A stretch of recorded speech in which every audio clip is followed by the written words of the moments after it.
അല്ല ഉസ്താദെ, എവിടെ പോയി നമ്മളെ ഇസ്തിഗാസ?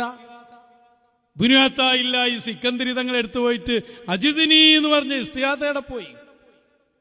ഹബീബായ തങ്ങളെ മുമ്പിൽ പോയിട്ട് എന്നെ സഹായിക്കണേ എന്ന് പറഞ്ഞ സംഭവങ്ങൾ എവിടെ പോയി? ഇസ്തിഗാസ ചരിത്രത്തിൽ നിന്ന് തന്നെ ഇല്ലാതെയാക്കാനല്ലേ നിങ്ങളെ പുറപ്പാട്? കഴിഞ്ഞില്ല. അതിന്റെ അടുത്ത വചനം പറയുന്നറിയോ?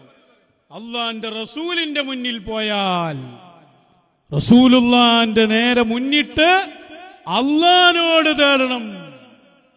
അള്ളാനോട് തേടുന്നതിന് ഇവിടെ തർക്കമില്ലാട്ടോ. പക്ഷേ ഇസ്തിഗാസയെ പറയാതെ തവസ്സുലിൽ ഒതുക്കി ഇസ്തിഗാസയെ പുറത്താക്കിയിട്ട് അള്ളാനോട് തേട്ടം, അത് വഹാബിസമാണ്. എന്നിട്ട് അവിടെ ഒരു ഫിറ്റാക്കലും, റസൂലുള്ളാനോട് മുന്നിട്ടാണ് കാര്യങ്ങൾ അള്ളാനോട് പറയേണ്ടത്, എന്നാൽ അതിന്റെ ശേഷം വേണമെങ്കിൽ കിബിലക്ക് മുന്നിട്ടിട്ടുള്ള ദുആ ഉണ്ട്, അപ്പൊ അതിനൊരു ചാൻസ് കൊടുത്തോടെ.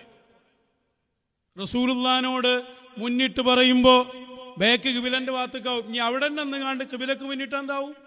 പിൻഭാഗം ഹബീബായ മുത്തു റസൂൽ. അതിന് വരെ വകുപ്പ് കൊടുക്കുകയാണ് മുസ്ലിയാർ. പേരോടിന്റെ അസൽ ശിഷ്യനായിട്ടുണ്ട്. കുറ്റ്യാടിയിൽ പഠിക്കുകയാണെങ്കിൽ മൂപ്പർക്ക് 1ാം റാങ്ക് എന്തായാലും കിട്ടും. ചെറുമോത്തൊക്കെ ബേക്കിൽ നിൽക്കേണ്ടി വരും. എന്താ ചെയ്യാ? വലിയ അതവുള്ള ശിഷ്യനായി മാറുകയാണ് പേരോടിന്റെ ശിഷ്യൻ. മടവൂര് ശൈഖുനാനെ വിട്ടു, വടകര വിട്ടു, അവരേൽപ്പിച്ച അസ്ഹാബുൽ വക്തുകളായ മശായിഖന്മാരുണ്ട്, അവരെ വിട്ടു.